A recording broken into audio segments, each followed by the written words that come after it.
Halo teman-teman, sekarang kita baca lagi komentar netizen ya. Jadi minggu lalu gue bikin komentar bikin konten ya mengenai YouTube gue atau Google gue dilaporkan oleh oknum pejabat pemerintah dari Kementerian Keuangan bernama Aditya Rahman ya.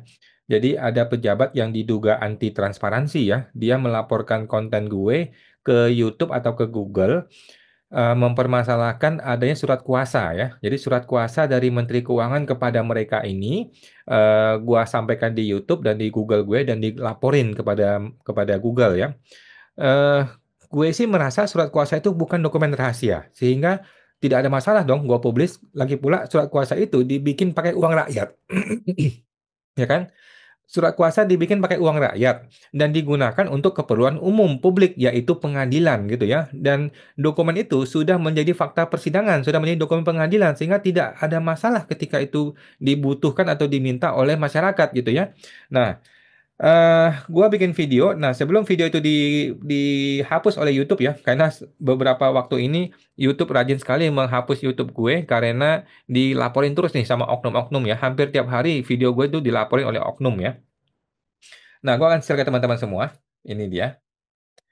Nah, mudah-mudahan ketika video ini terbit masih ada video ini ya. Jadi video mengenai konten YouTube dilaporkan oleh Kementerian Keuangan melalui Aditya Rahman, pejabat yang anti transparansi ya. Kemudian ini komentar teman-teman ya. Silakan negara demokrasi bebas berkomentar ya. Bapak GBU. Kalau mau dibilang dokumen rahasia, jelas ini bukan ya, karena itu juga bukan dokumen negara, melainkan untuk keperluan sidang atau proses hukum. Setuju. Kalau peruntukannya untuk sidang, yang bisa dilihat oleh orang banyak karena sidangnya sendiri untuk umum, berarti ini bukan rahasia. Itu pendapat saya. Setuju ya. Kemudian, Bapak Nonsen. Surat kuasa tidak termasuk surat rahasia, karena tidak mengandung informasi sensitif. Setuju ya. Kecuali isi surat memberi kuasa kepada seseorang untuk melakukan kejahatan dan sengaja merahasiakan surat tersebut karena mengandung sesuatu yang melawan hukum. Secara umum, surat kuasa bukanlah surat rahasia. Iya, setuju ya. Google dan YouTube aja diajak untuk support anti transparansi. Semoga konten Mas Fungsiawan bisa viral ya, biar semua pada tahu tuh kerjaan buzzer negara. Ya, setuju ya. Percuma, Dajjal sudah di semua lini ya. Jalan satu-satunya rakyat bergerak, sudah dihubungi ubun muaknya. Oke. Oknum-oknum ASN nggak pernah merasa gajinya dari uang pungutan dari uang rakyat ya. Mungkin mereka anggapnya itu adalah hak atau fasilitas yang diberikan negara, yang mana uangnya berasal dari hasil usaha negara ini. Itulah mental oknum-oknum ini yang akhirnya mereka taunya bekerja untuk negara dalam konteks institusi dan bukan negara yang melayani seluruh rakyat. Dari sinilah muncul mental korup para oknum. Kalau bisa dibikinin susah, kenapa harus dipermudah? Oke, begitu ya. Selamat ulang tahun NKRI yang 80 ya. Semakin jaya hanya untuk para pejabat makmur, bukan memakmurkan dan mesejahterakan rakyat merdeka. Oke. Up biar viral, no viral no justice. Setuju. Tetap bersemangat berjuang untuk rakyat. Oke. Kalau surat kuasa aja nggak boleh dipublis, mending jadi intelijen aja lah. Jangan di Kemenkeu. Ya, setuju ya. Mungkin mereka merasa diri dia adalah intelijen ya. Tetap semangat, Prof. Oke, Prof siapa nih? Mungkin ini teror dari atas apa yang sudah dilakukan Smart Pajak ya. Keep forward Smart Pajak. Yes, oke, maybe.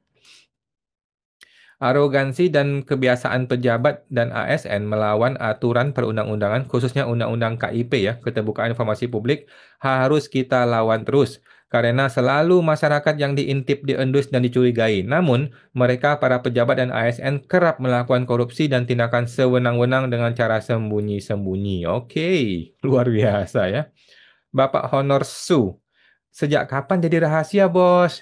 Kalau kasus kriminal pun macam pembunuhan itu bukan rahasia. Bahkan jika pelakunya anak-anak pun tetap terbuka untuk umum. Hanya orang pelaku anak di bawah umurnya yang disamarkan. Kasusnya seharusnya tetap terbuka untuk umum. Salinannya mengikuti. Begitulah logikanya. Orang dari Kemenkeu itu yang aneh-aneh aja. Ya, setuju ya.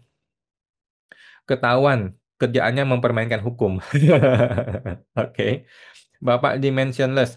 Mereka pejabat publik, kerja pakai uang rakyat, gaji juga pakai uang rakyat. Kalau rakyat mempertanyakan, Seharusnya data bisa dibuka, apalagi dalam kasus ini, katanya ya.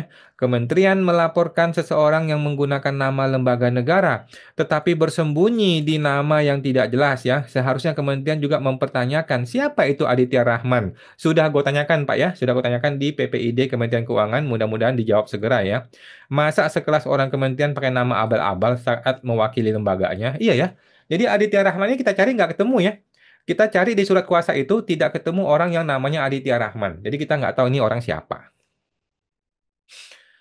Barbadosti. Kalau indikasi korupsi ya rahasia. Nanti ketahuan dong, gaji tidak seberapa tapi wow, hartanya banyak. Kalau tidak korupsi berarti malak. Oke. Tak usah heran katanya Pak WMP. Orang bidang ini nampaknya disiplin dan ketat dalam bekerja. Tapi jika ada kasus jahat dan liciknya melebihi lainnya. Contoh aja kasus Boeing, saksi sampai dibunuh. Waduh, serem banget. Aneh ini, harusnya sih nggak biasa ya. Nggak bisa ya. Itu kan milik publik karena pakai uang publik. Ya setuju ya. Pakai uang publik bikin surat kuasa. Surat kuasa dipakai untuk urusan publik, yaitu beracara di pengadilan negeri. Nggak ada masalah. Itu kan terbuka aja namanya pengadilan ya. Pengadilan dibuka dan terbuka untuk umum ya. Bersatulah para wajib pajak yang terzolimi dengan petugas pajak. Oke. Boleh kata Pak Andri ya. Oke, jadi teman-teman kesimpulannya boleh dan tidak ada masalah teman-teman ya. Akan justru aneh sekali kalau sampai dokumen milik pejabat yang dipakai pakai uang rakyat ya, di print, dibikin, dicetak pakai uang rakyat, kemudian digunakan untuk kepentingan publik, yaitu beracara di pengadilan negeri, kemudian dokumennya masih dirahasiakan. Masalahnya apa? Ya, apa masalahnya? Gitu. Dan sudah gua mintakan ke PPID ya, PPID Kemenkeu, apa sih permasalahannya dan siapa Aditya Rahman. Kita pengen tahu juga siapa Aditya Rahman, apakah benar dia mewakili Kemenkeu? Kalau dia mewakili Kemenkeu, mana surat kuasanya? Apakah ada surat kuasanya? Kalau ada ya kita minta gitu ya. Lagi pula kalau dia tidak punya surat kuasa, berarti kan ini orang mengaku-ngaku aja sebagai perwakilan Kemenkeu. Mana boleh sembarangan begitu ya. Ini lu bawa nama lembaga lo ya. Bawa nama lembaga masuk ke dunia internasional Google, YouTube gitu ya. Apakah benar lembaga itu memberikan kuasa kepada lu, si Aditya Rahman ini? Kita nggak tahu teman-teman ya. Nanti kita lihat. Oke, teman-teman sampai jumpa. Semoga terbantu.